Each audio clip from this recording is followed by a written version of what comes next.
প্রিয় শিক্ষার্থীরা আসসালামু আলাইকুম। আমরা এখন যে চ্যাপ্টার যে টপিক নিয়ে ডিসকাস করব সেটা হচ্ছে সরলরৈখিক পদ্ধতি। অবচয়ের সরলরৈখিক পদ্ধতি নিয়ে আমরা আলোচনা করব। তাহলে আমরা শুরু করি। অবচয় ডেপ্রিসিয়েশন সরলরৈখিক পদ্ধতি। সরলরৈখিক পদ্ধতির আরেকটি নাম হচ্ছে স্থির কিস্তি পদ্ধতি, যেটার আরেকটা নাম হচ্ছে ক্রয় মূল্য পদ্ধতি, যেটাকে ইংরেজিতে বলা হয় স্ট্রেট লাইন মেথড, যেটাকে সংক্ষেপে বলা হয় SLM। তো আমরা তাহলে শুরু করি। আমরা প্রথমে এই প্রশ্নটা একটু খেয়াল করি। একটি যন্ত্র 1 লাখ টাকা দিয়ে ক্রয় করা হয়েছে। যন্ত্রটির মজুরি প্রদান করা হয়েছে 5,000 টাকা, আমদানি শুল্ক 15,000 টাকা, পরিবহন খরচ 30,000 টাকা। যন্ত্রটির অর্জন মূল্য কত? অর্জন মূল্য মানে কি? অর্জন মূল্য মানে ওই সম্পত্তিটির মোট ক্রয় মূল্য। তার মানে আমি একটা সম্পত্তি ক্রয় করার পর ওটা চালু করা পর্যন্ত যতগুলো খরচ হবে সবগুলো খরচ সম্পদের প্রাথমিক ক্রয় মূল্যের সাথে কী করতে হবে? যোগ করতে হবে। তাহলে আমরা যদি এই প্রশ্নটা যদি আমরা খেয়াল করি,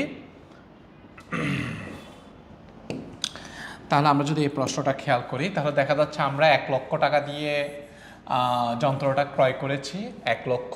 ওকে, এরপরে হচ্ছে আমরা মজুরি প্রদান করলাম 5,000 টাকা, তাহলে 5,000 টাকা আমরা প্লাস করব।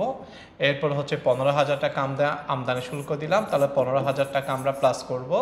এরপর 30,000 টাকা আমরা পরিবহন খরচ দিলাম, তাহলে 30,000 টাকা আমরা কি করব? প্লাস করব। সবগুলা প্লাস করলে আমাদের আনসার কত টাকা হবে? আমাদের আনসার হবে 1,50,000 টাকা।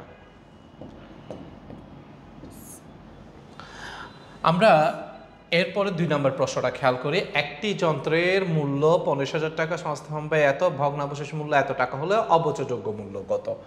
তো অবচয়যোগ্য মূল্যটা কি? অবচয়যোগ্য মূল্য হচ্ছে সম্পত্তির মোট ক্রয় মূল্য থেকে ভগ্নাবশেষ মূল্য বাদ দিলে যে মূল্য পাওয়া যায় সেটাকে বলা হয় অবচয়যোগ্য মূল্য। অবচয়যোগ্য মূল্য হচ্ছে যে মূল্যের উপর আমরা অবচয় ধার্য করি সেটাকে বলা হয় অবচয়যোগ্য মূল্য। যেই মূল্যের উপর অবচয় ধরা হয় সেটাকে আমরা বলবো অবচয়যোগ্য মূল্য। তাহলে এখানে যন্ত্রের মূল্য কত টাকা দেওয়া আছে? 15,000 টাকা। এটা হচ্ছে প্রাথমিক ক্রয় মূল্য। এরপর সংস্থাপন ব্যয় দেওয়া আছে 5,000 টাকা। তাহলে যে 5,000 টাকা দেওয়া আছে এটা আমরা যোগ করব, তাহলে আমরা মোট ক্রয় মূল্য পাবো কত? মোট ক্রয় মূল্য পাবো 55,000 টাকা। সেখান থেকে যখন আমরা ভগ্নাবশেষ মূল্য যখন মাইনাস করব, তাহলে মাইনাস 10,000 টাকা যখন ভগ্নাবশেষ মূল্য মাইনাস করব, তাহলে আমরা অবচয়যোগ্য মূল্য কত পাবো? অবচয়যোগ্য মূল্য পাবো 45,000 টাকা। আশা করি আমরা প্রশ্নের উত্তরটা বুঝতে পেরেছি। 3 নম্বর প্রশ্নটা খেয়াল করি। একটি সম্পত্তির মোট ক্রয় মূল্য 1 লক্ষ টাকা, পুঞ্জীবিত অবচয় 20,000 টাকা হলে বহিমূল্য বা পুস্তক মূল্য কত? বহিমূল্য বা পুস্তক মূল্য কত? এক্ষেত্রে মনে রাখতে হবে সম্পত্তির মোট ক্রয় মূল্য থেকে পুঞ্জীবিত অবচয় বাদ দিলে যে মূল্য পাওয়া যায় সেটাকে আমরা বলবো বহিমূল্য বা পুস্তক মূল্য। তাহলে এখানের মধ্যে দেখা যাচ্ছে সম্পত্তির মোট ক্রয় মূল্য কত টাকা? সম্পত্তির মোট ক্রয় মূল্য হচ্ছে 1 লাখ টাকা। সেখান থেকে যখন পুঞ্জীবিত অবচয় যখন আমরা 20,000 টাকা মাইনাস করব, তাহলে আমরা বহিমূল্য বা পুস্তক মূল্য কত টাকা পাবো? 80,000 টাকা। তাহলে এটার অপর নামগুলো কি? বহিমূল্য, বই মূল্য, পুস্তক মূল্য, নিট অবলিখিত মূল্য, উদ্ধৃতপত্র মূল্য, বিভিন্ন নামে আখ্যায়িত করা হয়। এটা ইংরেজি নাম হচ্ছে রিটেন ডাউন ভ্যালিউ, বুক ভ্যালিউ।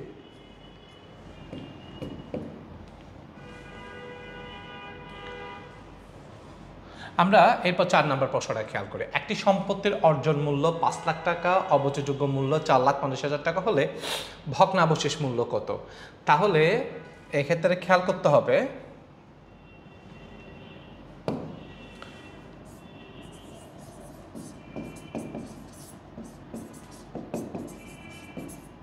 মোট ক্রয় মূল্য যেটা, সে মোট ক্রয় মূল্য থেকে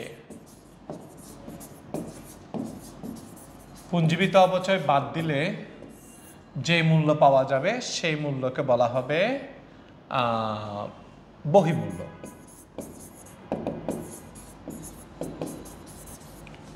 সম্পত্তির মোট ক্রয় মূল্য থেকে পুঞ্জীবিত অবচয় বাদ দিলে যে মূল্য পাওয়া যাবে সেটাকে বলা হয় বহিমূল্য। হইতে পারে যদি এটা হয় 1,000 টাকা আর এটা যদি হয় 800 টাকা, তাহলে এটা কত টাকা হবে?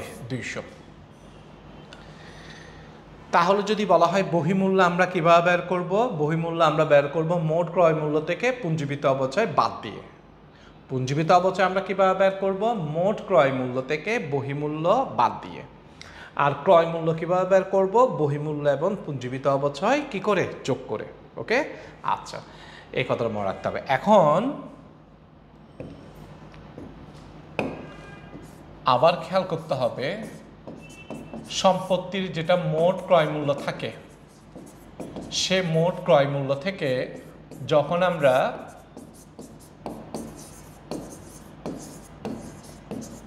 ভগ্নাবশেষ মূল্য যখন বাদ দিই, তখন আমরা যে মূল্যটা পাই সেটাকে আমরা বলি অবচয়যোগ্য মূল্য।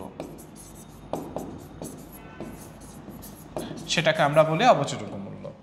তাহলে বিষয়টা অনেকটা এরকম হইতে পারে, ধরো এটা হচ্ছে 1 লাখ টাকা, মোট ক্রয় মূল্য 1 লাখ টাকা, আর ভগ্নাবশেষ মূল্য ধরলাম আমরা যেটা 10,000 টাকা, এরপর কত হয়? 90,000 টাকা। ওকে, আচ্ছা, তাহলে এখন যদি বলা হয় অবচয়যোগ্য মূল্য কিভাবে বের করা হয়? অবচয়যোগ্য মূল্য বের করা হয় সম্পত্তির মোট ক্রয় মূল্য থেকে ভগ্নাবশেষ মূল্য বাদ দিয়ে। ভগ্নাবশেষ মূল্য কিভাবে বের করা হয়? মোট ক্রয় মূল্য থেকে অবচয়যোগ্য মূল্য বাদ দিয়ে। আর মোট ক্রয় মূল্য কিভাবে বের করা হয়? অবচয়যোগ্য মূল্য এবং ভগ্নাবশেষ মূল্য যোগ করে। ফাংশনটা বুঝতে পেরেছে আশা করি। এখন আমাদেরকে এখানে প্রশ্নে কি চেয়েছে? আমাদেরকে এখানে প্রশ্নে চেয়েছে ভগ্নাবশেষ মূল্য কত। তাহলে আমরা যদি মোট ক্রয় মূল্য থেকে এই অবচয়যোগ্য মূল্যটা যদি বাদ দিই, তাহলে মাঝখানে আমরা ভগ্নাবশেষ মূল্যটা পেয়ে যাচ্ছি। মানে 1 লক্ষ টাকা থেকে যদি 90,000 টাকা যদি চলে যায়, তাহলে মাঝখানে কত টাকা হবে? 10,000 টাকা। তাহলে আমরা মোট ক্রয় মূল্য মানে অর্জন মূল্য থেকে অবচয়যোগ্য মূল্য বাদ দিলে আমরা কি পাবো? ভগ্নাবশেষ মূল্য পাবো। তাহলে এখানে 5 লাখ টাকা থেকে 4.5 লাখ টাকা চলে গেলে কত টাকা হবে? 50,000 টাকা।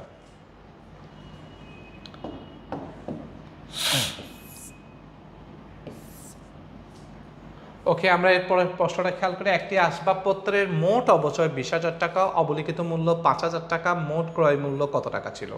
একটু আগে আমরা দেখেছি মোট অবচয় মানে কি? মোট অবচয় মানে পুঞ্জীবিত অবচয়, আর অবলিখিত মূল্য মানে বই মূল্য। তাহলে পুঞ্জীবিত অবচয়ের সাথে বহিমূল্য যদি আমরা যোগ করি, তাহলে আমরা কি পেয়ে যাব?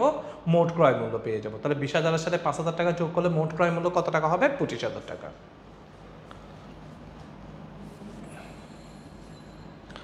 এরপরে প্রশ্নটা আমরা খেয়াল করি। একটি সম্পত্তির আয়ুষ্কাল 10 বছর, সম্পত্তিটির ক্রয় মূল্য 20,000 টাকা, সরলরৈখিক পদ্ধতিতে অবচয়ের হার কত?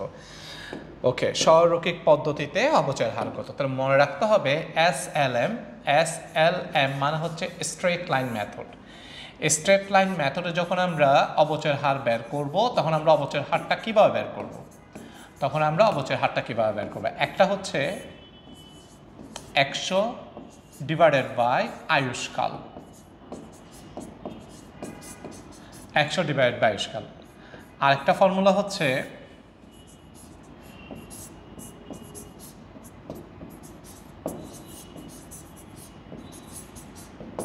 বার্ষিক অবচয় ডিভাইডেড বাই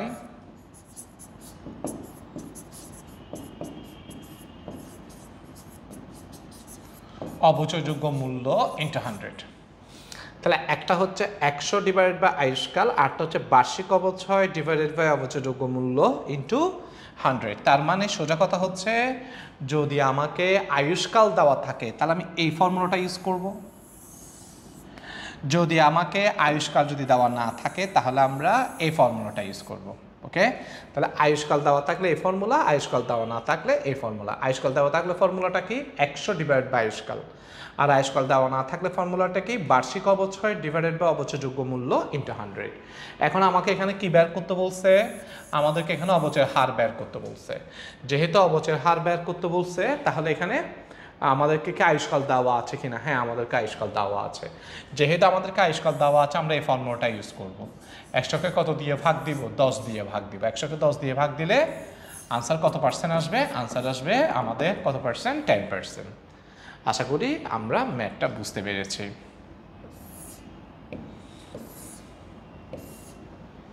আমরা এরপরের প্রশ্নটা খেয়াল করি। একটি মেশিনের বার্ষিক অবচয় 50,000 টাকা, মেশিনের ক্রয় মূল্য 12 লক্ষ টাকা, ভগ্নাবশেষ মূল্য 2 লক্ষ টাকা হলে সরলরৈখিক পদ্ধতিতে অবচয়ের হার কত?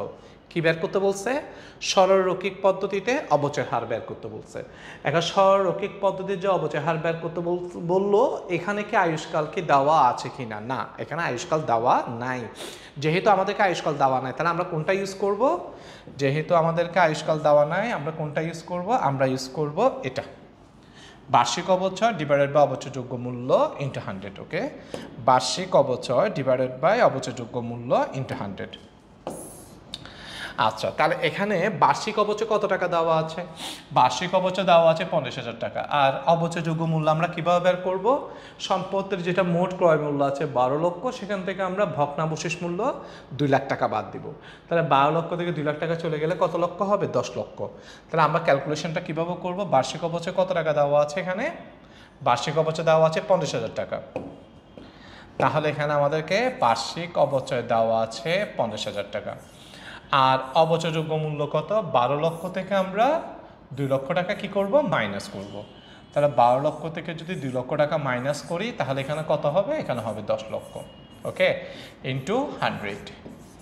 তাহলে আমরা যখন ক্যালকুলেশন করব, তাহলে আমাদের আনসার চলে আসবে। আনসার কত হবে? 5%। আশা করি আমরা বুঝতে পেরেছি অঙ্কটা।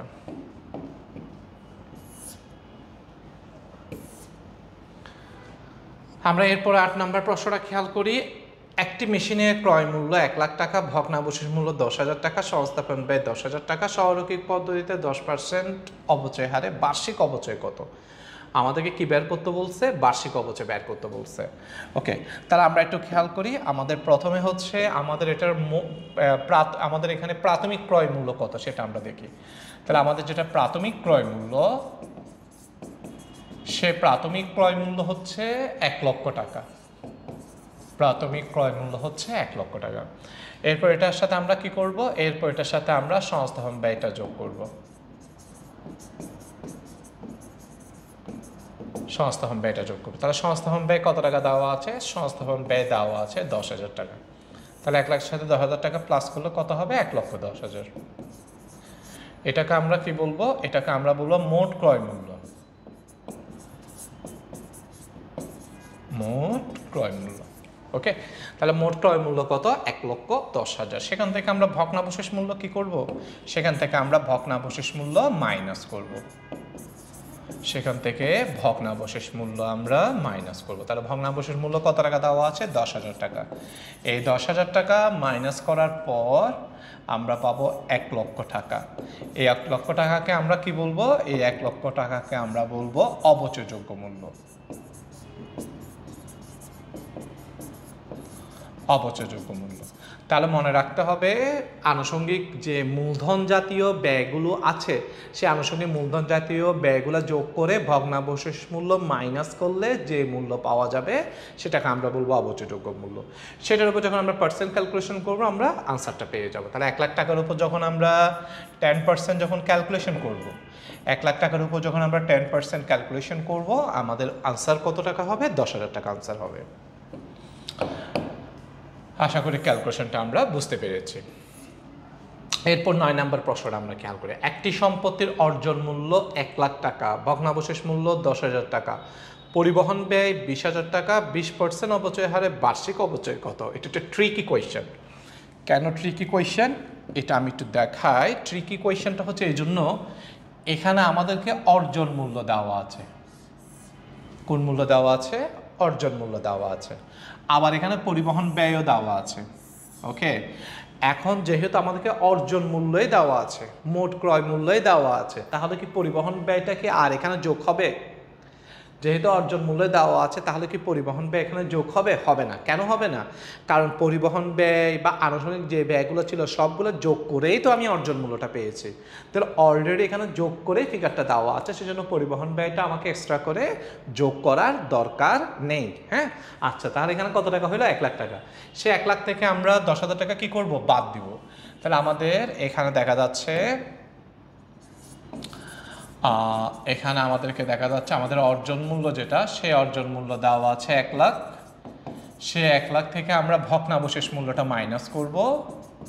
তাহলে ভগ্নাবশেষ মূল্য যদি আমরা মাইনাস করি, 10,000 টাকা যদি আমরা মাইনাস করি, 1 লাখ থেকে 10,000 টাকা চলে গেলে কত টাকা হবে? 90,000 টাকা।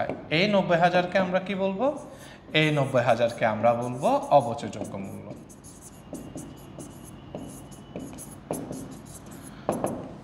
এই 90,000কে আমরা বলবো অবচয়যোগ্য মূল্য। এখন কথা হচ্ছে এটার উপর কত পার্সেন্ট ক্যালকুলেশন করতে হবে? এটার উপর আমাদেরকে 20% ক্যালকুলেশন করতে হবে। 20% ক্যালকুলেশন করলে কত টাকা হবে? 18,000 টাকা। ওকে, আশা করি বুঝতে পেরেছি। আমরা নেক্সট অঙ্কে চলে আসি। এরপর 10 নম্বর প্রশ্নটা আমরা খেয়াল করি। একটি সম্পত্তির ক্রয় মূল্য 1 লক্ষ টাকা, আমদানি শুল্ক 20,000 টাকা, ভ্যাট প্রদান 10,000 টাকা, ভগ্নাবশেষ মূল্য 10,000 টাকা, আয়ুষ্কাল 10 বছর হলে সরলরৈখিক পদ্ধতিতে অবচয় কত? তাহলে আমরা একটা জিনিস খেয়াল করি, সেটা হচ্ছে যে এখানে আমাদেরকে প্রথমে প্রাথমিক ক্রয় মূল্য যেটা, সে প্রাথমিক ক্রয় মূল্য কত টাকা দিচ্ছে? সে প্রাথমিক ক্রয় মূল্য দিল 1 লাখ টাকা। ওকে, এটা কি? এটা হচ্ছে প্রাথমিক ক্রয় মূল্য। প্রাথমিক ক্রয় মূল্য। এবারে এটার সাথে আমরা আনুষঙ্গিক খরচগুলো যোগ করি, তাহলে এটার সাথে আমরা 20,000 টাকার আমরা যেটা আমদানি শুল্ক, সেটা আমরা কি করলাম? যোগ করলাম। এই 20,000 টাকার আমদানি শুল্কটা আমরা যোগ করলাম।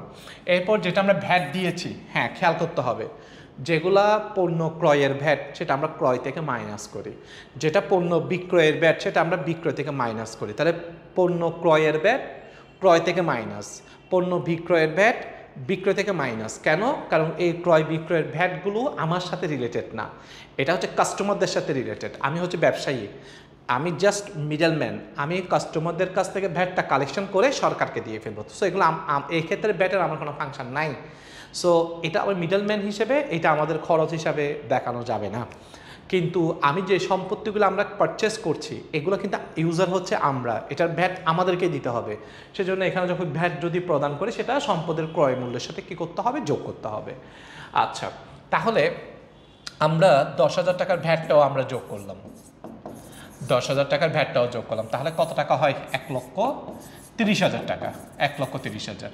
এই 1,30,000কে আমরা কি বলবো? এই 1,30,000কে আমরা বলবো মোট ক্রয় মূল্য, যেটার অপর নাম কি? অর্জন মূল্য। তাহলে অর্জন মূল্যের অপর নাম কি? মোট ক্রয় মূল্য। এরপর এখান থেকে আমরা ভগ্নাবশেষ মূল্যটা মাইনাস করব। তাহলে এখান থেকে আমরা ভগ্নাবশেষ মূল্যটা মাইনাস করছি। তাহলে এখান থেকে যদি আমরা ভগ্নাবশেষ মূল্য যদি মাইনাস করি, তাহলে ভগ্নাবশেষ মূল্য হচ্ছে 10,000 টাকা। এটা যখন আমরা মাইনাস করব, তখন এখানে হবে 1,20,000 টাকা। তাহলে 1,20,000কে আমরা কি বলবো? এই 1,20,000কে আমরা বলবো অবচয়যোগ্য মূল্য। এই 1,20,000কে আমরা বলবো অবচয়যোগ্য মূল্য। ওকে, এই 1,20,000কে আমি কত দিয়ে ভাগ দিব? 10 দিয়ে ভাগ দিব। 1,20,000কে যখন আমরা 10 দিয়ে ভাগ দিব আয়ুষ্কাল, তখন আমাদের আনসার কত টাকা আসবে? 12,000 টাকা।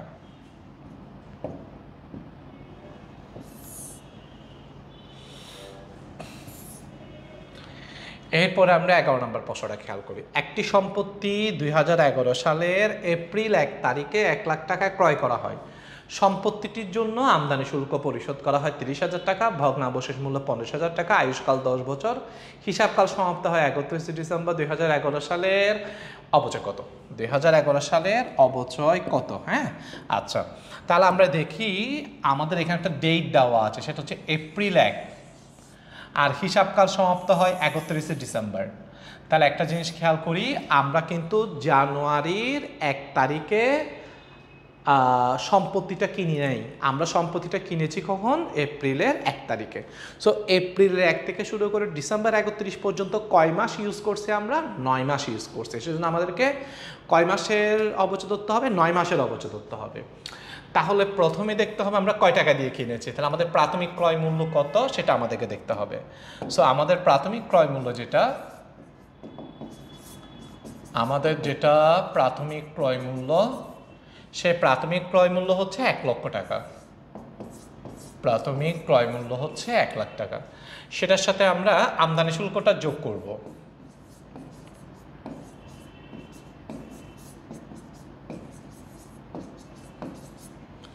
এটার সাথে আমরা আমদানি শুল্ক যোগ করব 30,000 টাকা। ওকে, তাহলে যোগ করলে কত হবে? যোগ করলে হবে 1,30,000 টাকা। এটাকে আমরা বলবো মোট ক্রয় মূল্য।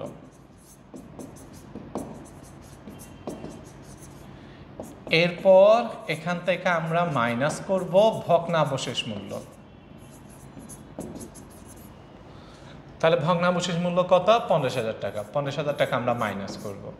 তাহলে 1,30,000 থেকে 50,000 টাকা যদি চলে যায় তাহলে এখানে কত টাকা হবে? 80,000 টাকা। সো এই 80,000কে আমরা কি বলবো? এই 80,000কে আমরা বলবো অবচযোগ্য মূল্য। অবচযোগ্য মূল্য কত? 80,000। সো আমরা যখন আমরা অবচয় ধার্য করবো 80,000-এর উপর অবচয় ধার্য করবো, ঠিক আছে? তাহলে সে 80,000কে আমরা কি করব? যেহেতু আয়ুষ্কাল দেওয়া আছে 10 বছর, তাহলে 10 বছর দিয়ে ভাগ দিব। আয়ুষ্কাল দেওয়া আছে কয় বছর? 10 বছর। তাহলে আমরা 10 বছর দিয়ে ভাগ দিব। ওকে, তাহলে আমরা যখন 10 দিয়ে ভাগ দিব তাহলে আমাদের এখানে কত টাকা হবে? 8,000 টাকা। এই 8,000 টাকা হচ্ছে আমাদের বার্ষিক অবচয়। তাহলে 1 বছর সমান 12 মাস। এটাকে যখন আমরা 12 দিয়ে ভাগ দিব তখন আমরা 1 মাসের অবচয় পাবো। 9 দিয়ে যখন গুণ দিব 9 মাসের অবচয় পেয়ে যাব। তাহলে আমরা এই ফিগারটাকে আমরা 12 দিয়ে ভাগ 9 দিয়ে যখন গুণ দিব তখন আমরা আমাদের আনসার কত টাকা পেয়ে যাব? 6,000 টাকা পেয়ে যাব। আশা করি আমরা বুঝতে পেরেছি অঙ্কটা।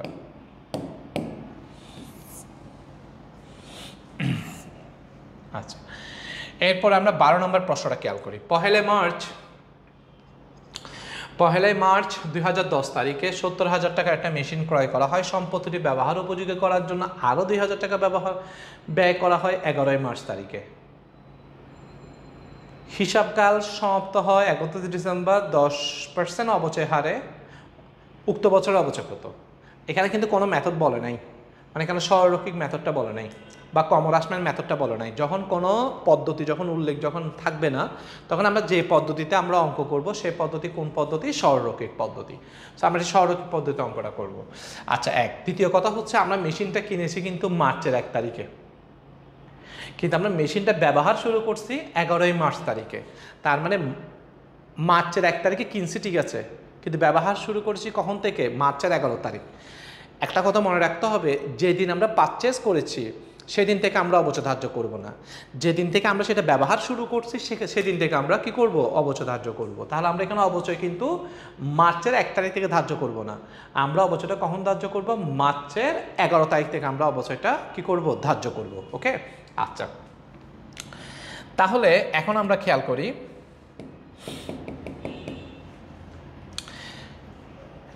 অ্যাকাউন্টিংয়ে যখন আমরা অবচয়, নর্মালি আমাদের 1 বছর সমান 365 দিন, আর 1 মাস সমান 30 দিন হইতে পারে, 31 দিন হইতে পারে, ফেব্রুয়ারি মাস 28 দিন হইতে পারে, 29 দিন হইতে পারে।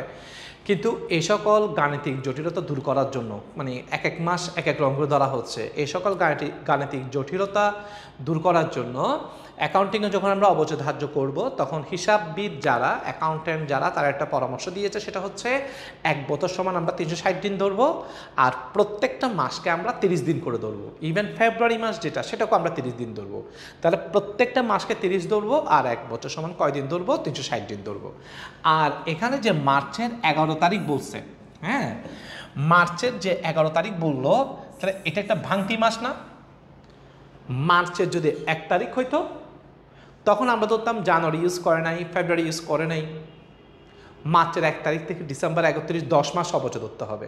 কিন্তু এখানে মার্চের 1 বলে নাই, মার্চের কত বলছে? 11 বলছে। তাহলে মাস দিয়ে করলে হবে না, দিন দিয়ে করতে হবে। তাহলে আমরা দিন দিয়ে করব। তাহলে আগে আমাদেরকে দেখতে হবে যে আমরা কয়দিন ইউজ করছি সেটা দেখতে হবে। আমরা মার্চের কয় তারিখ থেকে ব্যবহার শুরু করছি? মার্চের 11 তারিখ থেকে ব্যবহার শুরু করছি। নিশ্চয় তার আগের দিনগুলো আমরা ব্যবহার করি নাই। তাহলে এটা যদি হয় তাহলে নিশ্চয়ই আমরা জানুয়ারির 30 দিন ব্যবহার করি নাই, ফেব্রুয়ারির 30 দিন ব্যবহার করি নাই, মার্চের 10 দিন ব্যবহার করি নাই। কারণ 11 তারিখ থেকে শুরু করছি, মানে তার আগের 10 দিন ব্যবহার করি নাই। তাহলে আমরা ব্যবহার করছি কয়দিন? আমরা ব্যবহার করলাম 70 দিন। কয়দিন ব্যবহার করলাম? 70 দিন। আচ্ছা, 1 বছর সমান কয়দিন? 1 বছর সমান 360 দিন। 360 থেকে যখন 70 যখন চলে যাবে, 360 থেকে 70 চলে গেলে তাহলে আমরা ব্যবহার করেছি কয়দিন? আমরা ব্যবহার করেছি 290 দিন ব্যবহার করেছি, 290 দিন। আশা করি এই ফাংশনটা আমরা বুঝতে পেরেছি। আচ্ছা, আমরা কত টাকা দিয়ে কিনলাম? 70,000 টাকা দিয়ে কিনলাম। ব্যবহার উপযোগী করার জন্য আরো কত টাকা ব্যয় করলাম? আর 2,000 টাকা ব্যয় করলাম। তাহলে কত হয়ে গেল? 72,000 টাকা। এখানে কোনো ভগ্নাবশেষ মূল্য আছে? নাই। যেহেতু কোনো ভগ্নাবশেষ মূল্য নাই, তাহলে বাদ দেওয়ারও দরকার নাই। আচ্ছা, তাহলে আমরা এখন দেখব বার্ষিক অবচয় কত, সেটা আমরা দেখব। বার্ষিক অবচয়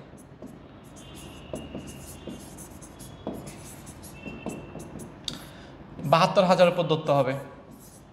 তাহলে 72,000কে আমরা 10% যদি গুণ দিই, তাহলে কত হবে? 7,200। তাহলে 7,200 টাকাটা হচ্ছে এক বছরের অবচয়। আমাদেরকে 290 দিনের অবচয় বের করতে হবে। তাহলে আমরা সেটাকে যখন 360 দিয়ে ভাগ দিব, একদিনের অবচয় পাবো।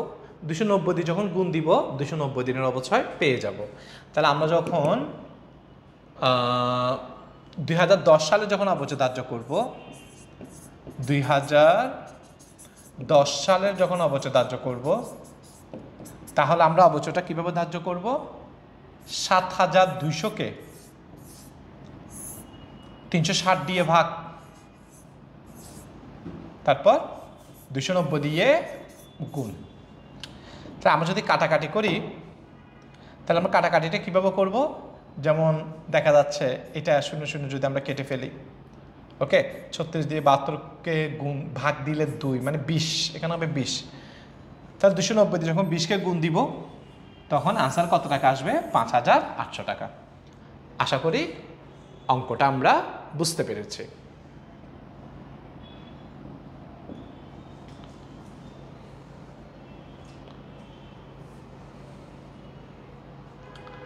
আমরা 13 নম্বর প্রশ্নটা খেয়াল করি।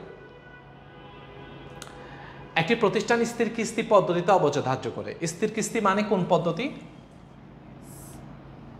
স্থির কিস্তি মানে কোন পদ্ধতি?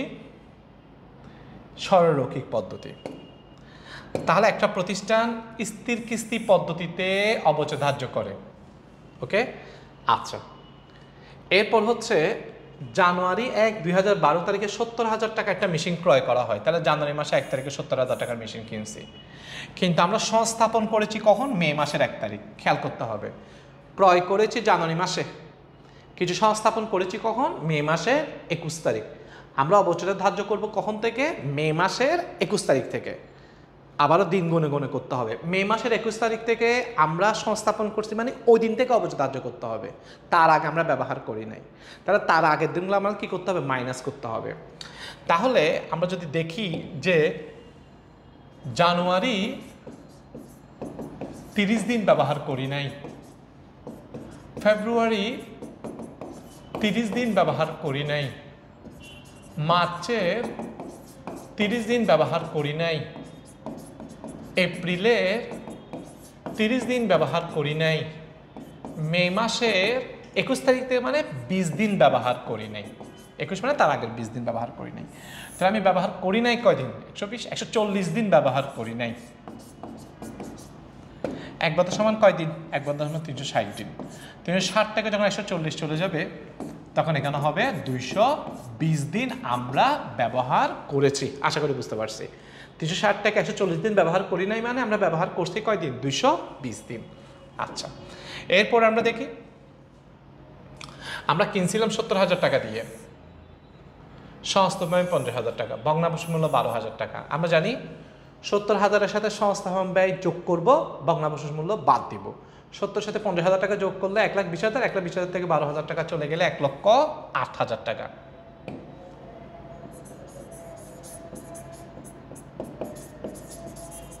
তাহলে বার্ষিক অবচয় যখন আসবো, 1,08,000 উপর 5% ক্যালকুলেশন করব। 1,08,000-এর 5% কত? 1,08,000-এর 5% হচ্ছে 5,400 টাকা। ওকে, 5,400 টাকা তো বার্ষিক অবচয়। আর আমাকে 220 দিনের অবচয় বের করতে হবে। সুতরাং 2012 সালের অবচয়, 2012 সালের অবচয়। তাহলে আমরা যে কাজটা করব সেটা হচ্ছে, আমরা 5,400-কে 360 দিয়ে ভাগ দিলে 5400-কে 360 দিয়ে ভাগ দিলে একদিনের অবচয় পাবো, আর 220 দিয়ে গুণ দিলে 220 দিনের অবচয় পেয়ে যাবো। আমরা যদি কাটাকাটি করি, তাহলে আমরা কাটাকাটি যদি করি, 0 0 কাটা, ওকে, 36 দিয়ে যদি আমরা এটাকে যদি কাটি তাহলে কত হবে? 36 দিয়ে যদি আমরা 540কে যদি আমরা যদি ভাগ দিই, তাহলে এখানে 100, এখানে 15 হবে, এখানে কত হবে? 15। হ্যাঁ, বাস, এবার গুণ দিলে আমাদের আনসার কত আসবে? 3300 টাকা। এরপর আমরা এই প্রশ্নটা খেয়াল করি। একটি সম্পত্তি ক্রয় করা হলো 1 লাখ টাকায়, যার সংস্থাপন ব্যয় 20,000 টাকা, আমদানি শুল্ক 30,000 টাকা, সম্পত্তির আনুমানিক আয়ুষ্কাল 5 বছর, ভগ্নাবশেষ মূল্য 20,000 টাকা। সরলরৈখিক পদ্ধতি বা স্থির কিস্তি পদ্ধতিতে দ্বিতীয় বছরের অবচয় বা দ্বিতীয় বছরের পুঞ্জীবিত অবচয় কত? তাহলে আমরা খেয়াল করি, সেটা হচ্ছে আমাদের প্রাথমিক যেটা ক্রয় মূল্য,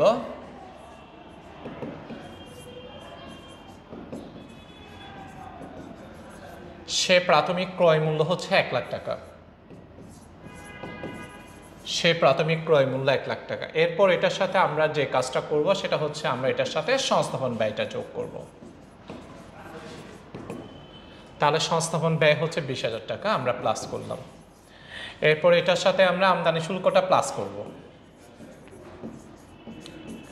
এটার সাথে আমরা আমদানি শুল্কটা প্লাস করব। তাহলে আমদানি শুল্ক হচ্ছে কত? আমদানি শুল্ক হচ্ছে 30,000 টাকা। এতটুকু যখন আমরা প্লাস করব, আমরা যে 1,50,000 টাকা পাবো, এই 1,50,000কে আমরা বলবো মোট ক্রয় মূল্য, মোট ক্রয় মূল্য, যেটার অপর নাম কি? যেটার অপর নাম হচ্ছে অর্জন মূল্য। ওকে, আচ্ছা। এরপর এখান থেকে আমরা যে কাজটা করব, এখান থেকে আমরা ভগ্নাবশেষ মূল্যটা মাইনাস করব। তাহলে ভগ্নাবশেষ মূল্য কত টাকা দেওয়া আছে? ভগ্নাবশেষ মূল্য দেওয়া আছে 20,000 টাকা। 20,000 টাকা আমরা মাইনাস করলাম। তাহলে 20,000 টাকা মাইনাস করার পর আমরা এখানে পাইলাম 1,30,000 টাকা। এই 1,30,000কে আমরা কি বলবো? এই 1,30,000কে আমরা বলবো অবচয়যোগ্য মূল্য। 1,30,000কে আমরা বলবো অবচয়যোগ্য মূল্য। হ্যাঁ, এখন আমাদেরকে এখানে দেখতে হবে আমাদেরকে আয়ুষ্কাল কত দেওয়া আছে। আমাদেরকে আয়ুষ্কাল দেওয়া আছে 5 বছর। আমাকে প্রশ্ন করছে দ্বিতীয় বছরের অবচয় কত, দ্বিতীয় বছরের পুঞ্জীবিত অবচয় কত। আমরা জানি সরলরৈখিক পদ্ধতিতে প্রথম বছরের অবচয় যা, দ্বিতীয় বছরের অবচয় তা, তৃতীয় বছরের অবচয় তা, অর্থাৎ প্রত্যেক বছর অবচয়টা সেম থাকবে। সেজন্য আমরা বার্ষিক অবচয় যে কথা, দ্বিতীয় বছরের অবচয় সেম কথা, তৃতীয় বছরের অবচয় সেম কথা। তাহলে আমরা যখন বার্ষিক অবচয়টা যখন আমরা বের করব, তাহলে আমরা যখন বার্ষিক অবচয় বা দ্বিতীয় বছরের অবচয় বা প্রথম বছরের অবচয় বা চতুর্থ বছরের অবচয় হোয়াটএভার, তা আমরা যখন দ্বিতীয় বছরের অবচয় যখন বের করব, তখন আমরা কি করব? আমরা সে 1,30,000কে আমরা 5 দিয়ে ভাগ দিব। 1,30,000কে 5 দিয়ে ভাগ দিলে তাহলে বার্ষিক অবচয় কত টাকা আসবে বা দ্বিতীয় বছরের অবচয় কত টাকা আসবে? 26,000 টাকা। তাহলে আমাদের দ্বিতীয় বছরে অবচয় আসবে কত? 26,000। আমাকে আরেকটা প্রশ্ন করছে দ্বিতীয় বছরের পুঞ্জীবিত অবচয় কত।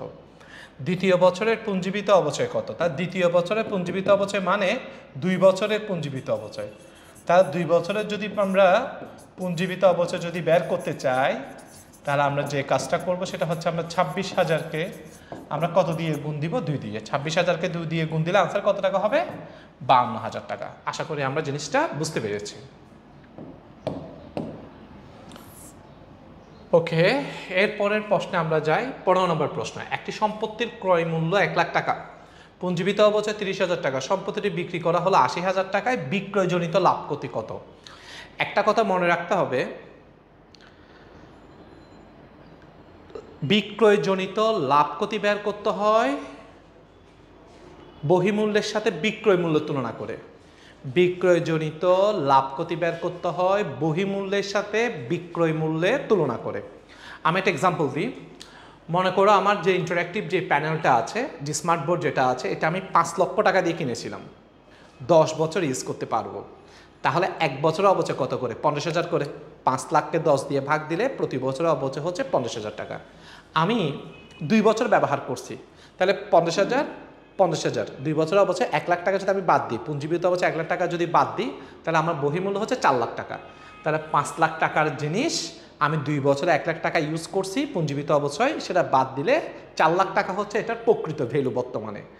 এই 4 লাখ টাকার জিনিস যদি আমি 3,80,000 টাকা বিক্রি করি, তাহলে আমার লস হয়েছে 20,000 টাকা। এই 4 লাখ টাকার জিনিস যদি আমি 4,30,000 টাকা বিক্রি করতে পারি, 30,000 টাকা লাভ হয়েছে। তাহলে মাথায় রাখতে হবে বিক্রয়জনিত লাভ ক্ষতি বের করতে হয় বহিমূল্যের সাথে বিক্রয় মূল্যের তুলনা করে। আচ্ছা, তাহলে এবার আমরা একটু খেয়াল করি যে আমাদের যেটা সম্পত্তির যে ক্রয় মূল্য সেটা কত। একক মতো মাথা রাখতে হবে ক্রয় মূল্য মানে হচ্ছে মোট ক্রয় মূল্য। সো মোট ক্রয় মূল্য, এখানে মোট ক্রয় মূল্য কত? এখানে মোট ক্রয় মূল্য হচ্ছে 1 লাখ টাকা। আচ্ছা, এরপর এখান থেকে আমরা পুঞ্জীবিত অবচয় বাদ দিব।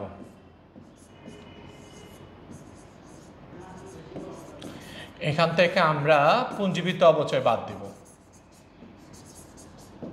ওকে, আচ্ছা, যদি আমরা পুঞ্জীবিত অবচয় যদি বাদ দিই, পুঞ্জীবিত অবচয় কত টাকা দেওয়া আছে? পুঞ্জীবিত অবচয় দেওয়া আছে 30,000 টাকা। তাহলে 1 লক্ষ থেকে 30,000 টাকা চলে গেলে এখানে কত টাকা হবে? এখানে হবে 70,000 টাকা। এই 70,000কে আমরা কোন মূল্য বলবো? এই 70,000কে আমরা বহিমূল্য বলবো, বহিমূল্য বা বই মূল্য বলবো। সেই 70,000 টাকার জিনিস আমরা কয় টাকা দিয়ে বিক্রি করেছি সেটা আমরা দেখি। সেই 70,000 টাকার জিনিস আমরা বিক্রি করেছি কত টাকা দিয়ে? 80,000 টাকা দিয়ে। তাহলে 70,000 টাকার জিনিস যদি আমরা 80,000 টাকা দিয়ে বিক্রি করি, তাহলে আমার কি হয়েছে? লাভ হয়েছে। কত টাকা লাভ হয়েছে? 10,000 টাকা লাভ হয়েছে।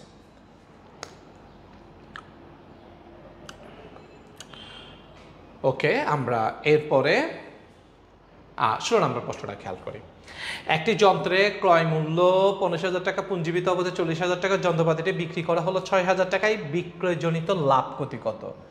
বলল বিক্রয়জনিত লাভ ক্ষতি কত? হ্যাঁ, বিক্রয়জনিত লাভ ক্ষতি কত? আচ্ছা, তাহলে আমরা দেখি একটু,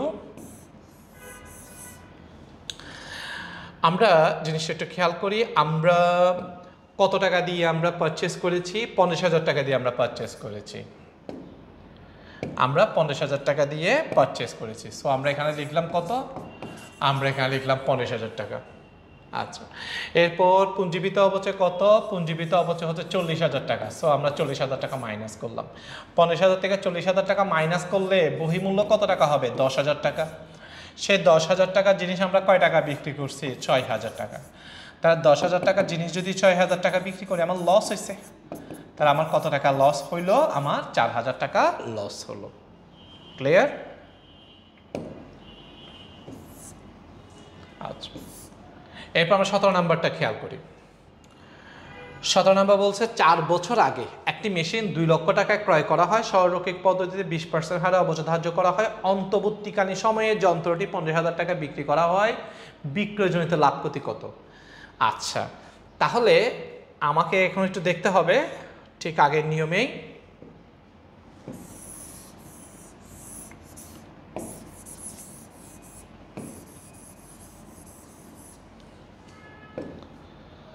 তাহলে আমরা একটু দেখি আমরা কয় টাকা দিয়ে আমরা মেশিনটা কিনেছি। আমরা 2 লক্ষ টাকা দিয়ে মেশিনটা কিনেছি। সো আমরা এখানে লিখলাম কত টাকা? এখানে লিখলাম 2 লক্ষ টাকা। এরপর বলল 20% হারে অবচয় ধার্য করছি। 20% হারে অবচয় ধার্য করছি। তাহলে আমরা ব্যবহার করছি কয় বছর? যেহেতু আমরা 4 বছর আগে কেউ ক্রয় করেছি, যেহেতু আমরা 4 বছর আগে ক্রয় করছি, আমরা 4 বছর ব্যবহার করছি। ওকে, আচ্ছা, তাহলে আমরা একটু দেখি পুঞ্জীবিত অবচয়ে যখন আমরা যাব, আমরা কয় টাকার উপর অবচয় ধরবো? 2 লাখ টাকার উপর অবচয় ধরবো।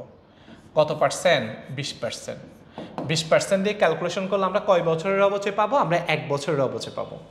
আমরা কয় বছর ব্যবহার করছি? আমরা 4 বছর ব্যবহার করেছি। তাহলে 2 লাখ টাকার 20% হচ্ছে 40,000 টাকা। 40,000কে যখন আমরা 4 দিয়ে যখন গুণ দিব, তাহলে এখানে কত টাকা হবে? এখানে 1,60,000 টাকা। ওকে, তাহলে 2 লাখ টাকা থেকে 1,60,000 টাকা যদি চলে যায়, তাহলে এখানে কত টাকা হবে? এখানে হবে 40,000 টাকা। এই 40,000 টাকা জিনিস আমরা কয় টাকা বিক্রি করলাম? এই 40,000 টাকা জিনিস আমরা 50,000 টাকা বিক্রি করলাম। সো 40,000 টাকা জিনিস যখন আমরা 50,000 টাকা যখন বিক্রি করব তাহলে আমার কি হবে, তাহলে আমার লাভ হবে। সুতরাং লাভ কত টাকা হবে, 10,000 টাকা আমাদের লাভ হবে। ওকে,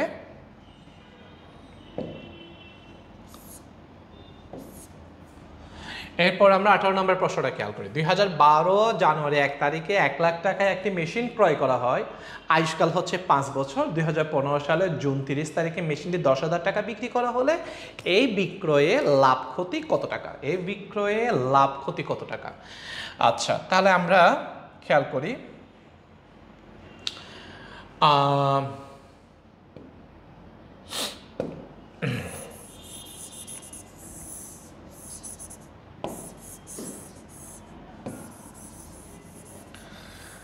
আমাদেরকে প্রথমে দেখতে হবে আমরা কত টাকা দিয়ে আমরা মেশিনটা ক্রয় করেছি। আমরা মেশিনটা ক্রয় করেছি কত টাকা দিয়ে, 1 লক্ষ টাকা দিয়ে, আর কিছু নাই, মানে আনুষঙ্গিক খরচ নাই, ভগ্নাবশেষ মূল্য নাই। তো আমরা মেশিনটা ক্রয় করেছি 1 লক্ষ টাকা দিয়ে। আচ্ছা, এবার আমরা পুঞ্জীবিত অবচয় ধরব। পুঞ্জীবিত অবচয়, তাহলে আমাদেরকে 1 লক্ষ টাকার উপর অবচয় ধরতে হবে। 1 লক্ষ টাকার উপর অবচয় ধরতে হবে, তাহলে 1 লক্ষ ভাগ 5। আয়ুষ্কাল কয় বছর বলছে, 5 বছর। তাহলে আমি যখন 1 লক্ষকে যখন 5 দিয়ে ভাগ দিব, আমরা 1 বছরের অবচয় পাবো। আর আমরা কয় বছর ব্যবহার করছে এটা আমরা দেখবো। আমরা ক্রয় করেছিলাম 2012 সালের জানুয়ারি 1 তারিখে, আমরা বিক্রি করে দিয়েছি 2015 সালের জুনের 30 তারিখে।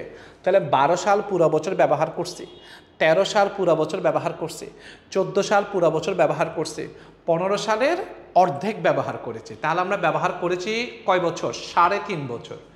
আমরা 12, 13, 14, 15 হাফ 3.5 বছর ব্যবহার করেছি। ওকে, আচ্ছা, তাহলে গুণ 3.5। তাহলে 1 লাখকে 5 দিয়ে ভাগ দিলে 20,000 টাকা। 20,000কে যখন আমরা 3.5 দিয়ে গুণ দিব তখন সেটা হয়ে যাবে 70,000 টাকা। 1 লাখ থেকে যখন 70,000 টাকা চলে যাবে তখন এখানে হবে কত টাকা, 30,000 টাকা। সেই 30,000 টাকার জিনিস আমি কয় টাকা বিক্রি করেছি, 10,000 টাকা বিক্রি করেছি। যেহেতু 30,000 টাকার জিনিস আমি 10,000 টাকা বিক্রি করেছি, কমে বিক্রি করতে পারছি, তাহলে আমার লস হয়েছে। আমার কত টাকা লস হয়েছে, 20,000 টাকা আমার লস হয়েছে। ক্লিয়ার?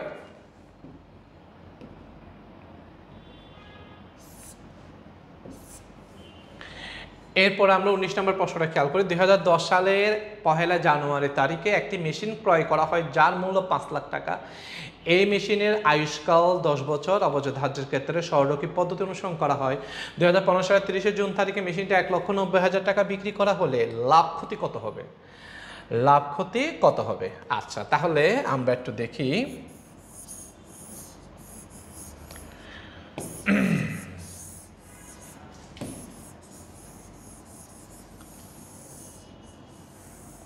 আমরা মেশিনটা কিনেছি কত দিয়ে সেটা আমরা দেখব।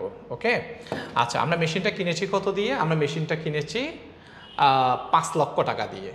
মেশিনটা আমরা পারচেস করেছি 5 লক্ষ টাকা দিয়ে। এরপরে আয়ুষ্কাল কয় বছর বলছে, আয়ুষ্কাল বলেছে 10 বছর। আয়ুষ্কাল 10 বছর।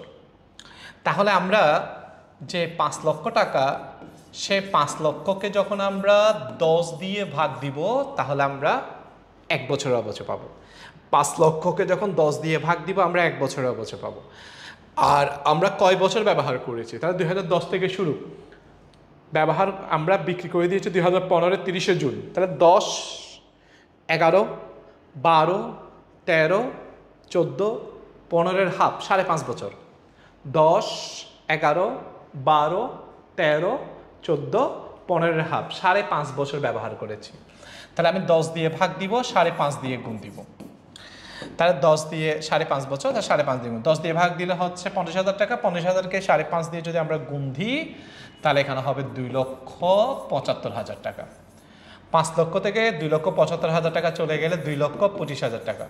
সে 2,25,000 টাকার জিনিস আমরা 1,90,000 টাকা সেল করছি, কমে সেল করতে পারছি। যেহেতু আমরা কমে সেল করতে পারছি তাহলে আমার ক্ষতি হয়েছে। তাহলে আমার মাইনাস করলে কত টাকা ক্ষতি হয়েছে, আমার 35,000 টাকা আমার কি হয়েছে, ক্ষতি হয়েছে। আশা করি জিনিসটা আমরা বুঝতে পেরেছি। এবং পরীক্ষা কিন্তু লাভ ক্ষতি থেকে বেশি প্রশ্ন হয়, এটা একটু ভালো করে খেয়াল করতে হবে। 20 নম্বর প্রশ্নটা খেয়াল করি। একটি আসবাবপত্রের ক্রয় মূল্য 60,000 টাকা, উক্ত আসবাবপত্রের সংস্থাপন ব্যয় এত, পরিবহন ব্যয় এত, ভগ্নাবশের মূল্য এত। 2018 সালের 1 জানুয়ারি তারিখে আসবাবপত্রটি ক্রয় করা হয়। আসবাবপত্রটি আয়ুষ্কাল 8 বছর। 2020 সালের 30 জুন তারিখে আসবাবপত্রটি 15,000 টাকায় বিক্রি করা হলে বিক্রয়জনিত লাভ ক্ষতি কত? খুব সুন্দর একটা প্রশ্ন। আমরা তাহলে প্রশ্নটা খেয়াল করি।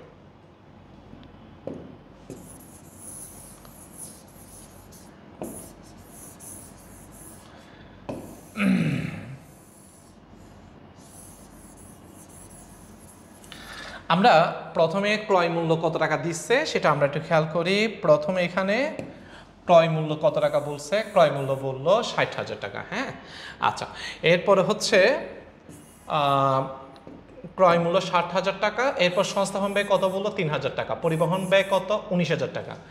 60,000, 3,000, 19,000 সবগুলো যোগ করলে হবে 82,000 টাকা। কত টাকা হবে? 82,000। এই 82,000কে আমরা বলবো মোট ক্রয় মূল্য। তাহলে আমাদের মোট ক্রয় মূল্য কত টাকা? মোট ক্রয় মূল্য হচ্ছে 82,000 টাকা। স্টুডেন্টরা একটা জিনিস ভুল করে, কি ভুল করে? ক্রয় মূল্য লিখার সময় ভগ্নাবশেষ মূল্যটাও বাদ দিয়ে ফেলে। ভগ্নাবশেষ মূল্য বাদ দিয়ে তো আর ক্রয় মূল্য বের করা হয় না, ভগ্নাবশেষ মূল্য বাদ দিয়ে অবচয়যোগ্য মূল্য বের করা হয়। তারা খেয়াল করতে হবে, এখানে ক্রয় মূল্য হচ্ছে 82,000, কিন্তু অবচয় ধরবো কত টাকার উপর? 2,000 টাকা বাদ দিয়ে 80,000। এই বিষয়টা ক্লিয়ার থাকতে হবে। স্টুডেন্ট সব অঙ্কগুলো করে কিন্তু দেখা যায় ভুলে এখানে 80,000 টাকা লিখে দেয়, তাহলে ভুলটা করা যাবে না। আচ্ছা, তাহলে আমরা কয় টাকার উপর অবচয় ধরবো? আমরা 80,000-এর উপর অবচয় ধরবো, 80,000। সো 80,000 যেটা, সে 80,000কে আমরা কত দিয়ে ভাগ দিব? যেহেতু আয়ুষ্কাল 8 বছর, তাহলে আমরা 8 দিয়ে ভাগ দিব। আর কত বছর ব্যবহার করেছি? 18 সালে ক্রয় করেছি, 18 সালের জানুয়ারি 1 তারিখে ক্রয় করেছি, 2020 সালের 30 জুন তারিখে বিক্রি করছে। তাহলে 18, 19, 20-এর হাফ, 18, 19, 20-এর হাফ, তাহলে কয় বছর? 2.5 বছর আমরা ব্যবহার করেছি, 2.5 বছর। আর 80,000কে 8 দিয়ে ভাগ দিলে 10,000 টাকা, 2.5 দিয়ে গুণ দিলে কত হবে? 25,000 টাকা। তাহলে পুঞ্জীবিত অবচয় কত টাকা হবে? পুঞ্জীবিত অবচয় হবে 25,000 টাকা। এরপর যখন আমরা মাইনাস করব, 12 থেকে 5 গেলে হয় 7, 7 থেকে 2 গেলে হয় 5, 57,000 টাকা। বহিমূল্য কত টাকা হয়? 57,000 টাকা। সেই 57,000 টাকার জিনিস আমরা বিক্রি করছি কত টাকা দিয়ে? 15,000 টাকা দিয়ে। 57,000 টাকার জিনিস যখন 15,000 টাকা দিয়ে বিক্রি করব, কম দিয়ে বিক্রি করতে পারছি, তাহলে আমার ক্ষতি হয়েছে কত টাকা? ক্ষতি হয়েছে 7,000 টাকা ক্ষতি হয়েছে।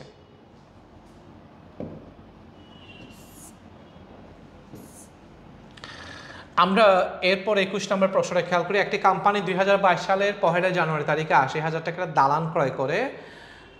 2022 সালের ডিসেম্বর মাসে উক্ত দালানের পুস্তক মূল্য 70,000 টাকা, বাজার মূল্য 1 লাখ টাকা ছিল। 2022 সালের 1 জানুয়ারি তারিখে দালানটি সম্পূর্ণভাবে আগুনে বিনষ্ট হয়। বীমা কোম্পানি বীমা দাবি বাবদ 60,000 টাকা পরিশোধ করে। মুনাফা অথবা ক্ষতি কত টাকা? মুনাফা অথবা ক্ষতি কত টাকা? যাই হোক, আমাদেরকে মুনাফা অথবা ক্ষতি বের করতে বলছে। অনেক বড় একটা অঙ্ক দিয়েছে, অনেক বড় একটি অঙ্ক, কিন্তু সলিউশনটা একদম ছোট সলিউশন। সবসময় অঙ্কে কি চেয়েছে সেটা আমরা দেখব, দেখে আমার লাগবে কি, কোন কোন আইটেম লাগবে সেটা আমরা ফাইন্ড আউট করার চেষ্টা করব। আমরা জানি যখন আমরা মুনাফা বা ক্ষতি বের করতে হয়, সম্পত্তি বিক্রয়জনিত মুনাফা বা ক্ষতি বের করতে হলে বহিমূল্যের সাথে বিক্রয় মূল্য তুলনা করতে হবে। সো এখানে বহিমূল্য কত টাকা দেওয়া আছে? বহিমূল্য মানে পুস্তক মূল্য কত টাকা দেওয়া আছে? 70,000 টাকা। 70,000 টাকার জিনিস বীমা কোম্পানি আমাকে কত টাকা দিয়েছে? 60,000 টাকা দিয়েছে। আমার যখন বিল্ডিংটাতে যখন আগুন লেগেছিল তখন সেটা রিয়েল ভ্যালু ছিল কত টাকা? 70,000 টাকা। এখানে অন্যান্যগুলো আর দেখার দরকার নাই। এখানে কয় টাকা দিয়ে কিনেছি, মার্কেট ভ্যালু কত, এটা আর দেখার দরকার নেই। দেখতে হবে যে কি, ওইটা যখন আগুন লেগেছিল তখন সেটা রিয়েল ভ্যালু কত ছিল? রিয়েল ভ্যালু ছিল কত টাকা? 70,000 টাকা। সেই 70,000 টাকা জিনিস কয় টাকায়? আগে 70,000 টাকা জিনিসটা তো ধ্বংস হয়ে গেছে, পুড়ে গেছে। সেটা বীমা কোম্পানি আমাকে কত টাকা দিয়েছে? 60,000 টাকা দিয়েছে। 70,000 টাকার জিনিস যখন 60,000 টাকা দিয়েছে, আমার লস হয়েছে কত টাকা? লস হয়েছে 10,000 টাকা আমার লস হয়েছে।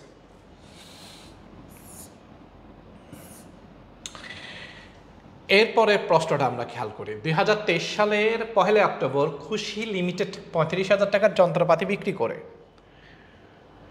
যন্ত্রপাতির ক্রয় মূল্য ছিল 1 লাখ টাকা, পরিবহন ব্যয় 30,000 টাকা, আনুমানিক আয়ুষ্কাল 6 বছর, আনুমানিক ভগ্নাবশের মূল্য 10,000 টাকা। উক্ত বছরের জানুয়ারি মাসের 1 তারিখে পুঞ্জীবিত অবচয় হিসাবে যে ছিল 75,000 টাকা। সরলরৈখিক পদ্ধতিতে অবচয় ধার্য করলে উক্ত সম্পত্তি বিক্রয়ের লাভ ক্ষতি কত হবে? এটা ট্রিকি কোয়েশ্চেন, ঠান্ডা মাথায় এটা সলভ করতে হবে। তাহলে আমরা যদি দেখি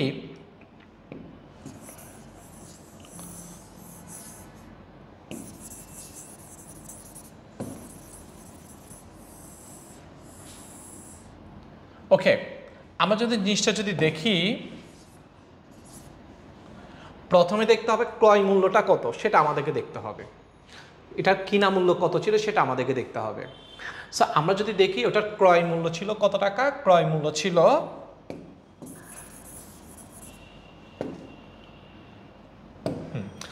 এটার ক্রয় মূল্য ছিল, যন্ত্রপাতিটির ক্রয় মূল্য ছিল কত, 1 লক্ষ টাকা ক্রয় মূল্য ছিল। পরিবহন ব্যয় কত টাকা ছিল, পরিবহন ব্যয় কত টাকা ছিল, পরিবহন ব্যয় ছিল 30,000 টাকা।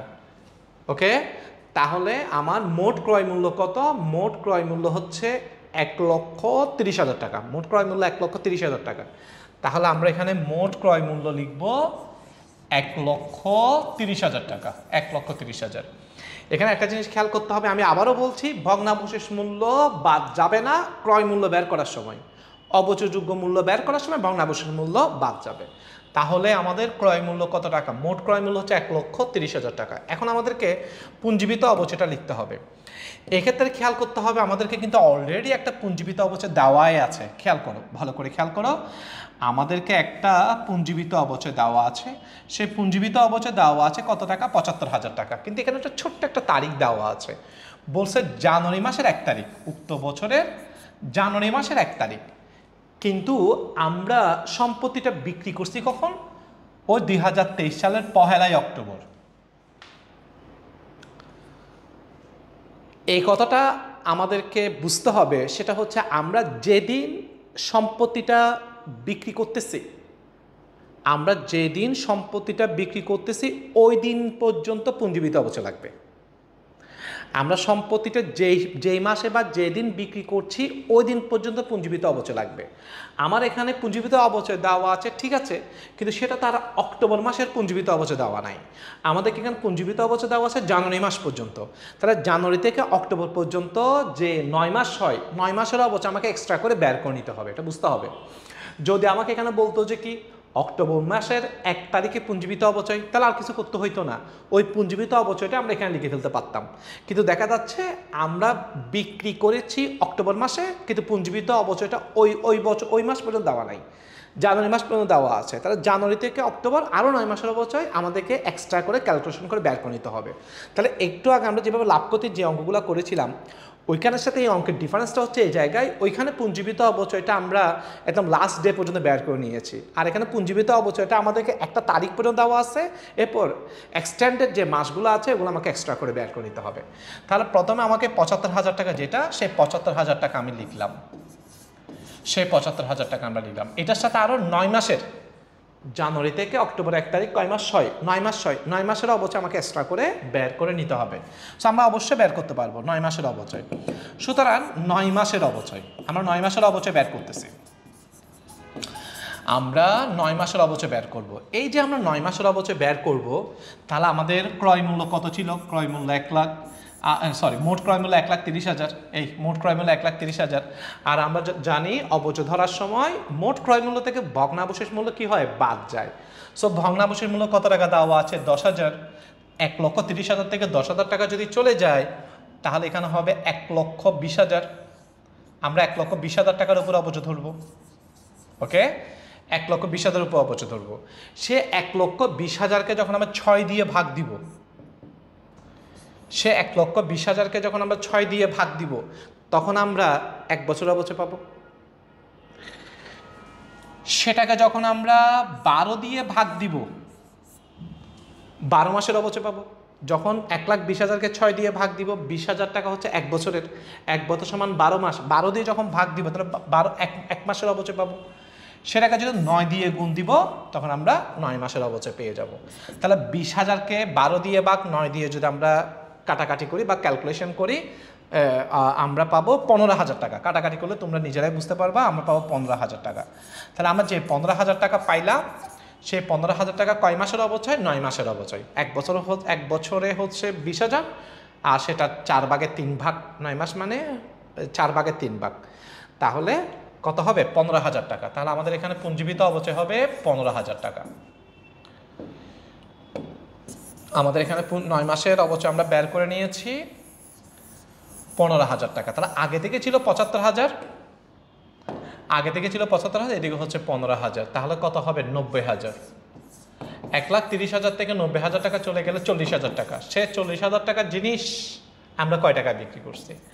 সে 40,000 টাকার জিনিস আমরা 35,000 টাকা বিক্রি করছি। 40,000 টাকার জিনিস যদি 35,000 টাকা বিক্রি করি, আমার ক্ষতি হয়েছে কত টাকা? ক্ষতি হয়েছে 5,000 টাকা আমার ক্ষতি হয়েছে।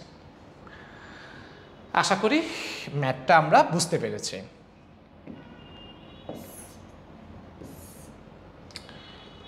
ওকে, এরপরের প্রশ্নটা খেয়াল করি। একটি যন্ত্র 1 জানুয়ারি 2018 তারিখে 1 লাখ টাকা ক্রয় করা হয়েছিল, যার প্রদত্ত ভ্যাটের পরিমাণ 50,000 টাকা। আয়ুষ্কাল 10 বছর, ভগ্নাবশের মূল্য 10,000 টাকা ধরা হয়েছিল। সরলরৈখিক পদ্ধতিতে অবচয় ধার্য করা হলে 2023 সালে 31 ডিসেম্বর তারিখে ওই যন্ত্রটি 60,000 টাকা বিক্রি করা হলে লাভ ক্ষতির পরিমাণ কত? আবারও সেম অঙ্ক, আমরা একটু খেয়াল করি তাহলে।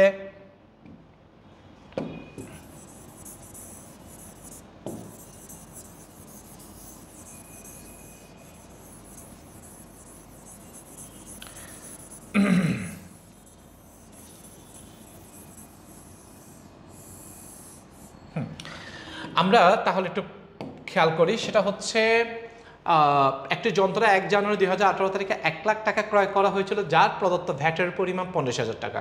তাহলে 1 লাখের সাথে এই ভ্যাটটা কি করতে হবে? যোগ করতে হবে। তাহলে কত হয়ে যাবে? 1,50,000 টাকা। তাহলে 1,50,000 টাকা। এবার আমরা পুঞ্জীবিত অবচয় ধরবো।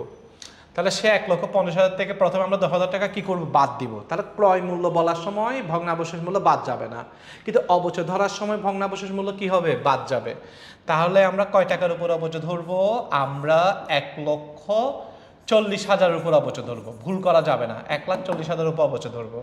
আয়ুষ্কাল কয় বছর বলছে? 10 বছর। কয় বছর ব্যবহার করেছে? 18 থেকে শুরু। তাহলে 18, 19, 20, 21, 22, 23। 18, 19, 20, 21, 22, 23। কয় বছর? 6 বছর। আমরা 6 বছর ব্যবহার করেছি। 1,40,000-কে যখন আমরা 10 দিয়ে যখন আমরা গুণ দিব, তখন 14,000 বের হবে। 14,000-কে আমরা কত দিয়ে গুণ দিব? 6 দিয়ে গুণ দিব। 1,40,000-কে 10 দিয়ে ভাগ দিলে 14,000। সে 14,000-কে আমরা কত দিয়ে গুণ দিব? 6 দিয়ে। 4 0 0 0 4 24, 4 2 6 কে 6, 84,000 টাকা।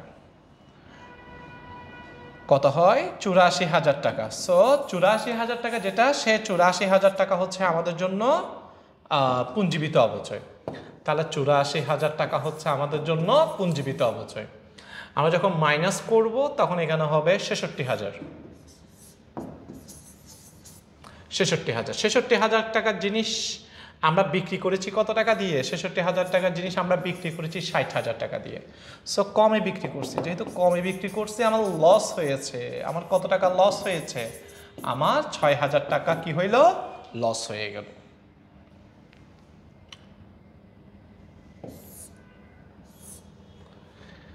ওকে,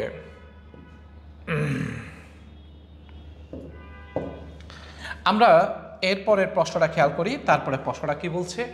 2019 সালের জানুয়ারি 1 তারিখে 1 লাখ টাকায় 2টি কম্পিউটার ক্রয় করা হয়। 1 লাখ টাকায় 2টি, তার মানে 2টার দামে 1 লাখ টাকা। 2020 সালের জুন 30 তারিখে 30,000 টাকা একটি ল্যাপটপ ক্রয় করা হয়, অবচয় হার 5%। সরলরৈখিক পদ্ধতিতে 2020 সালের 31 ডিসেম্বর তারিখে পুঞ্জীবিত অবচয়ের পরিমাণ কত? তাহলে আগে আমাকে দেখতে হবে কম্পিউটারটা কয় বছর ব্যবহার করছি। 19 সাল পুরো বছর ব্যবহার করছি। 19 সাল পুরো বছর ব্যবহার করছি। 20 সাল পুরো বছর ব্যবহার করছি। তাহলে আমরা কম্পিউটারটা ব্যবহার করেছি, 2টি কম্পিউটার ব্যবহার করেছি 2 বছর।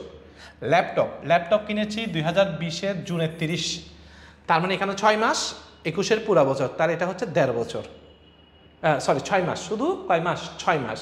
তাহলে আমরা যখন প্রথমে কম্পিউটারের যখন অবচয় বের করব,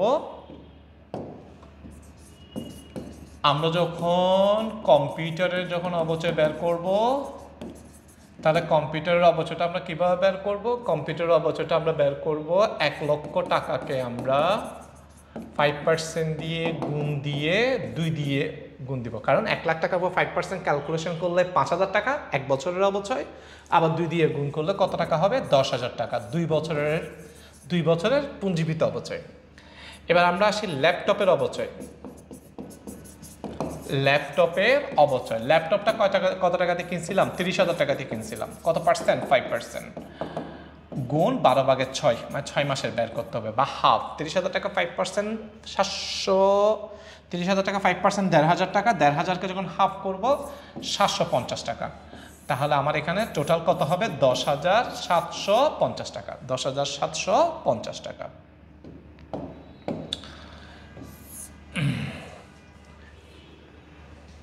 25 নম্বর প্রশ্নটা খেয়াল করে। আলফা লিমিটেড একটা মেশিন 22,000 টাকা দিয়ে বিক্রি করে, যার ক্রয় মূল্য ছিল 15,000 টাকা। যদি কোম্পানি উক্ত বিক্রিতে 5,000 টাকা লাভ করে থাকে, তাহলে মেশিনটির পুঞ্জীবিত অবচয় কত?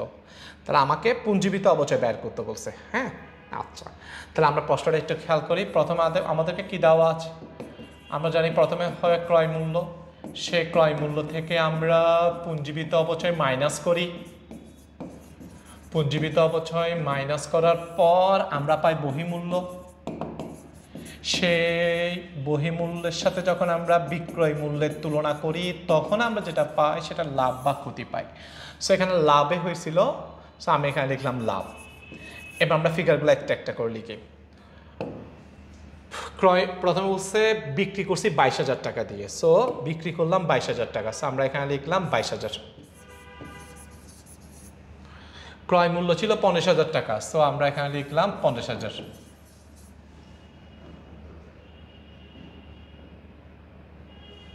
আচ্ছা, বিক্রি করেছি 22,000 টাকা, সেটা বিক্রয় মূল্যের মধ্যে লিখতে হবে। বিক্রয় মূল্য 22,000 টাকা। লাভ করেছি কত? লাভ করেছি 5,000 টাকা, তাহলে লাভ করেছি 5,000 টাকা। আমাকে প্রশ্ন করছে পুঞ্জীবিত অবচয় কত, তাহলে আমাকে ধাপে ধাপে যেতে হবে। প্রথম ধাপ যেটা, সেটা হচ্ছে এটা, এই ধাপ এটা, ঠিক আছে, এটা, ওকে। আচ্ছা, তো প্রথম ধাপ যেটা, সেখানে আমরা একটু খেয়াল করি, সেটা হচ্ছে কত টাকার জিনিস 22,000 টাকা বিক্রি করলে 5,000 টাকা লাভ হয়? 17,000 টাকার জিনিস, 17,000 টাকার জিনিস 22,000 টাকা বিক্রি করলেও তো 5,000 টাকা লাভ হবে। কেন? কারণ কম টাকার জিনিস বেশি দামে বিক্রি করলেই তো আমার কি হবে? লাভ হবে। তাহলে আমরা যখন এই জায়গা থেকে, আমি যদি এই জায়গা থেকে যদি এখানে যেতে চাই, তাহলে 22,000 থেকে 5,000 টাকা চলে গেলে তাহলে এখানে কত টাকা হবে? এখানে হবে 17,000 টাকা। 22,000 থেকে 5,000 টাকা চলে এখানে কত টাকা? 17,000 টাকা। আমাকে পুঞ্জীবিত অবচয় বের করতে বলছে। তো যেহেতু পুঞ্জীবিত অবচয় বের করতে বলছে, আমরা জানি যে এই দুইটার ডিফারেন্সে তো পুঞ্জীবিত অবচয়, ঠিক না? এখান থেকে যদি মাইনাস করি, 50,000 থেকে 17,000 টাকা মাইনাস করলে তাহলে এখানে কত টাকা হবে? 33,000 টাকা। 50,000 থেকে 17,000 টাকা চলে গেলে 33,000 টাকা। এবার ওকে ধাপে ধাপে বের করতে হবে।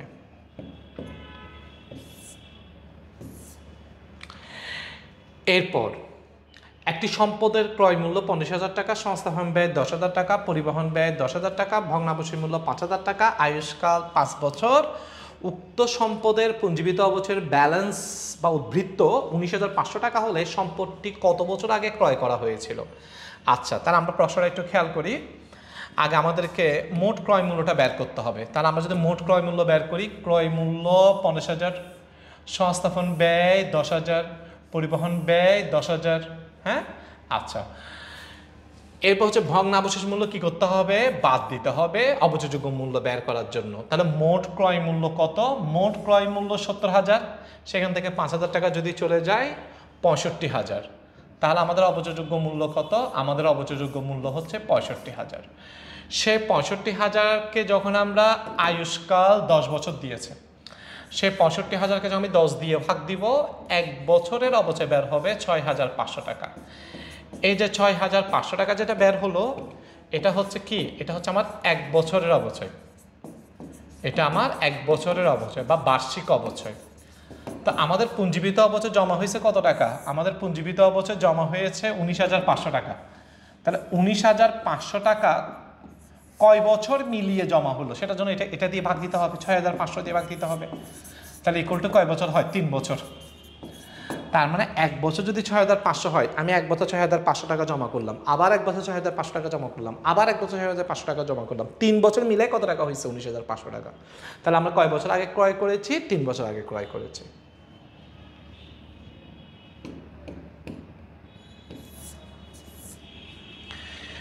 নম্বর প্রশ্নটা খেয়াল করি। সেটা হচ্ছে যন্ত্রপাতির জের জানুয়ারি 1, 2007 তারিখে 80,000 টাকা দেওয়া আছে, বছরে 40,000 টাকা যন্ত্রপাতি ক্রয় করা হলো, যন্ত্রপাতি যার ক্রয় মূল্য ছিল 20,000 টাকা, অবশিষ্ট সঞ্চিতি 5,000 টাকা, বিক্রি করা হলো 13,000 টাকায়। 2007 সালে 30 নভেম্বর তারিখে প্রারম্ভিক 30 নভেম্বর তারিখে যন্ত্রপাতির জের কত হবে? তাহলে প্রথমে হচ্ছে প্রারম্ভিক যন্ত্রপাতি, তাহলে প্রথমে হচ্ছে বছরে বা পুরাতন যন্ত্রপাতি যেটা বা প্রারম্ভিক যন্ত্রপাতি, তাহলে প্রারম্ভিক যন্ত্রপাতি কত টাকা দিচ্ছে? প্রারম্ভিক যন্ত্রপাতি দিল 80,000 টাকা। সো আমি 80,000 টাকা লিখলাম। প্রারম্ভিক যন্ত্রপাতি 80,000 টাকা, 80,000 টাকা লিখলাম। এরপর হচ্ছে যোগ নতুন ক্রয়, আমরা নতুনভাবে যন্ত্রপাতি ক্রয় করেছি, তার নতুনভাবে আমরা যন্ত্রপাতি ক্রয় করেছি কত টাকা? 40,000 টাকা। নতুন করে আমরা যন্ত্রপাতি ক্রয় করেছি 40,000 টাকা। তাহলে আমাদের যন্ত্রপাতি হইল কত টাকা? 1,20,000 টাকা। ওকে, সেখান থেকে আমরা একটা যন্ত্রপাতি আমরা বিক্রি করে দিয়েছি, তো সেটা বলতে হবে বিক্রিত যন্ত্রের। এখন আমরা কোন মূল্যটা বাদ দিব? কি ক্রয় মূল্য বাদ দিব, না বিক্রি মূল্য বাদ দিব, না বহিমূল্য বাদ দিব, না পুঞ্জীবিত অবচয় বাদ দিব? প্রশ্নটা কিন্তু মূলত এই জায়গায়। সম্পত্তি কিনলাম, সম্পত্তি চলে গেছে, প্লাস মাইনাস করব, এটা নর্মাল সেন্স, এটা আমার প্রশ্ন না। প্রশ্নটা হচ্ছে কোন মূল্যটা বাদ দিব। হিসাব বিজ্ঞানের একটা নীতির নাম হচ্ছে ক্রয় মূল্যনীতি বা ঐতিহাসিক মূল্যনীতি। ক্রয় মূল্যনীতি হচ্ছে সম্পত্তি আসলেও আমি ক্রয় মূল্য যোগ করব, সম্পত্তি চলে গেলেও আমি ক্রয় মূল্য বাদ দিব। সেজন্য এখন বাদ দেওয়ার সময় আমাদেরকে বিক্রিত যন্ত্রের ক্রয় মূল্যটাই বাদ দিতে হবে, সবসময় মনে রাখতে হবে। ক্রয় মূল্য নীতি অনুযায়ী স্থায়ী সম্পদ আসলেও আমরা ক্রয় মূল্য যোগ করব, স্থায়ী সম্পদ চলে গেলেও আমরা ক্রয় মূল্যটা বাদ দিব। তাহলে আমরা এখানে ক্রয় মূল্য বাদ দিব। ক্রয় মূল্য কত টাকা বাদ দিব? 20,000 টাকা বাদ দিব। 1,20,000 থেকে 20,000 টাকা যদি চলে যায়, আমার সর্বশেষ ব্যালেন্স হচ্ছে কত? সমাপনী ব্যালেন্স যেটা, সেই সমাপনী ব্যালেন্সটা কত? সেই সমাপনী ব্যালেন্সটা হচ্ছে 1,00,000 টাকা। সেজন্য আমাদের আনসার কত হবে? 1,00,000 টাকা। তো আশা করি সরলরৈখিক পদ্ধতিতে যে অঙ্কগুলো করাই দিলাম, ইনশাল্লাহ অনেক ভেরিয়েশন দিয়ে আমি অঙ্কগুলো করিয়ে দিয়েছি। আশা করা যায় ইনশাল্লাহ আমাদের এই প্রশ্নগুলোর বাইরে পরীক্ষার প্রশ্ন হবে না। তো সবাই সুন্দর করে প্র্যাকটিস করবা, ভালো থাকবা। আরেকদিন আরেকটা নতুন কোনো টপিকে তোমাদের সাথে দেখা হবে। আসসালামু আলাইকুম।